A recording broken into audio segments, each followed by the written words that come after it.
আসসালামু আলাইকুম সবাইকে, ওয়েলকাম টু মাই চ্যানেল। আজকে আমি আপনাদের সাথে শেয়ার করব কীভাবে রোল বানানো যায় এবং সংরক্ষণ করা যায়। তো চলেন দেখে নেওয়া যাক। আমি একটা মিক্সিং বলে 2 কাপ ময়দা নিয়ে নিছি, 1 চামচ লবণ দিছি, এরপর নর্মাল পানি দিয়ে একটু একটু করে মিশিয়ে একটা ডো বানিয়ে নেব। এখানে কোনো গরম পানি কিংবা ফ্রিজে ঠান্ডা পানি ব্যবহার করা যাবে না, নর্মাল পানি ব্যবহার করতে হবে। এরপর একটু একটু করে পানি মিশিয়ে একটা ডো বানিয়ে নেব।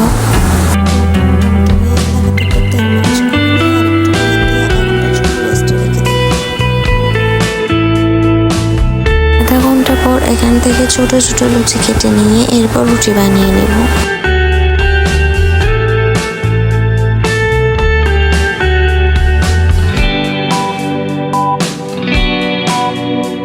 এটা বেশি পাতলা কিংবা বড় করা যাবে না, এই সাইজেরই রাখতে হবে। এরপর সবগুলো রুটি বানানো হয়ে গেলে প্রথমে একটা নিয়ে এভাবে তেল মালিশ করে তেল ব্রাশ করে দিয়ে পরে একটু ময়দা ছিটিয়ে দিয়ে একটার উপর আরেকটা বসিয়ে দেবো। এভাবে করে 3-4টা বসিয়ে রুটিগুলোকে আবার বেলে নেব। এবার একটু পাতলা করেই বেলতে হবে।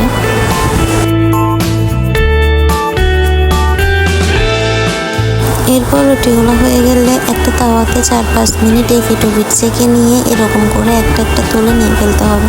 এই যে এরকম এই সাইজের পাতলা করতে হবে।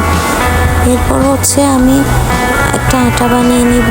একটু পানিতে হালকা একটু ময়দা দিয়ে একটা আটা বানিয়ে নিছি। এরপর রুটির মধ্যে পুর দিয়ে আমি শেপটা দিচ্ছি, রোলের শেপটা দিচ্ছি। তো দেখেন আপনারা আমি কীভাবে রোলের শেপটা দিচ্ছি। কম করে বানালে কিন্তু রুটিটা একদম অপচয় হবে না, আর রোলটাও অনেক সুন্দরভাবে হয়ে যাবে।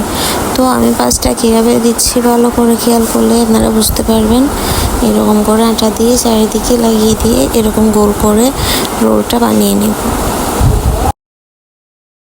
এই তো দেখেন আমার রোলগুলো কি সুন্দর লাগতেছে। এরপর এরকম একটা বক্সে করে ডিপ ফ্রিজে আপনারা চাইলে অনেক মাস পর্যন্ত সংরক্ষণ করতে পারেন। তো বন্ধুরা, আমার এই টিপসগুলো ফলো করে কিন্তু আপনারা খুব সহজে রোল বানিয়ে নিতে পারবেন। আজকে এ পর্যন্ত, আল্লাহ হাফেজ।